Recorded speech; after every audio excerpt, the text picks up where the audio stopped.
9 persons broke into the Washington offices of Dow Chemical Company at 15th and L Streets Northwest yesterday, read the front page of the Washington Post on Sunday, March 23, 1969. But these were no ordinary burglars. Some rummaged through filing cabinets, shattering the 4th floor window and throwing the files out onto the street below. Others in the group poured vials of human blood onto furniture. Photographers, who had been notified in advance, captured the nearly 10 minutes of chaos until the DC police arrived and led the vandals out in handcuffs. The perpetrators, 4 priests, 2 seminarians, 1 nun, 1 ex-nun, and 1 young draft resistor. All were charged with felonies, carrying up to 25 years in prison. What could have turned these men and women of God from breaking bread to breaking and entering? The group would come to be known as the DC-9, although they came from across the country. They were united by a sense of anger over the Vietnam War.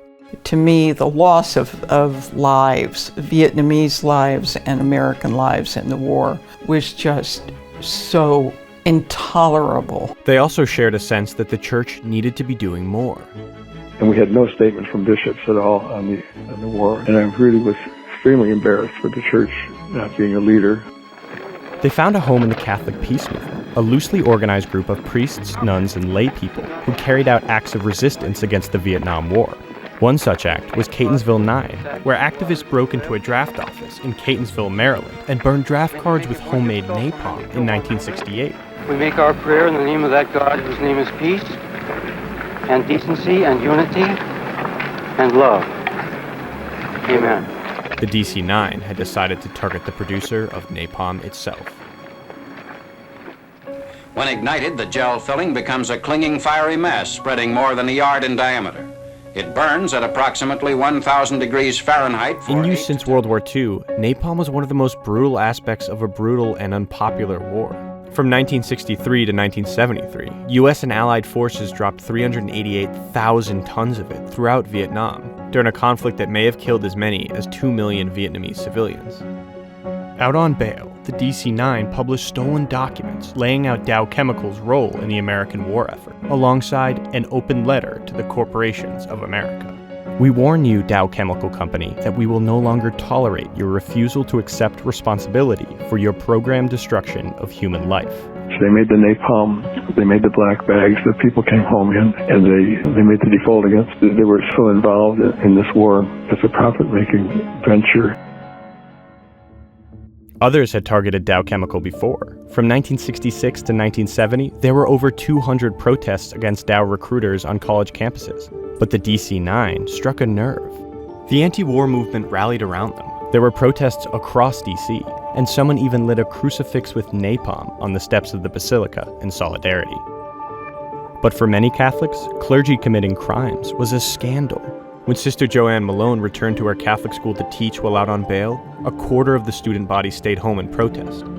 That a nun would break the law purposely, openly. They wanted to hang, draw, and quarter me. She was compelled to resign. Meanwhile, Dow remained obstinate. In May of 1969, the chairman of Dow Chemical addressed the controversy at a shareholder meeting by reading aloud a letter from an American GI. "Thank God for napalm," he read.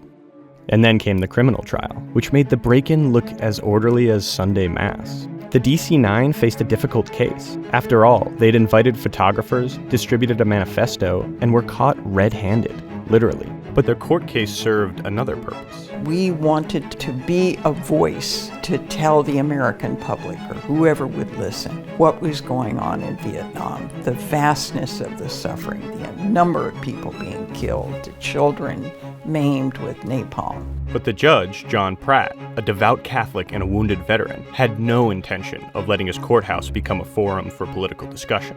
On the first day, he instructed the jury, the Vietnam War is not an issue in this case. When they attempted to discuss the war, Judge Pratt cut them off.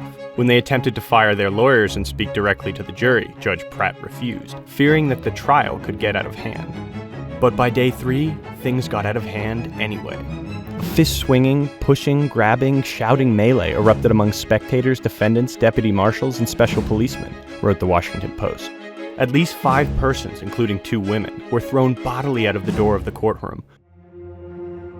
That day, 2 members of the DC-9 pled guilty. When the trial concluded a couple months later, the others received sentences of up to 6 years. In response, they declared further and stronger resistance to the crimes of America and vowed to appeal. And they won. In 1972, a court of appeals voted to overturn the convictions of 7 members of the DC-9. They pled guilty to misdemeanors, signing written confessions.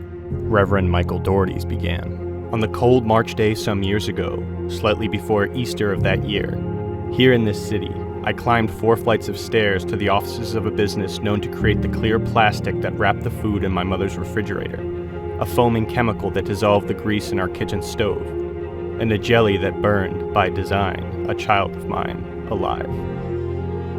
In the decades after, only Bob Begin remained a member of the Catholic clergy.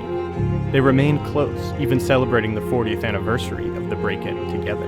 When we came together, after 5 minutes, it was as if we hadn't even been apart, because we were really all on the same page in where our spiritual and psychological development has gone.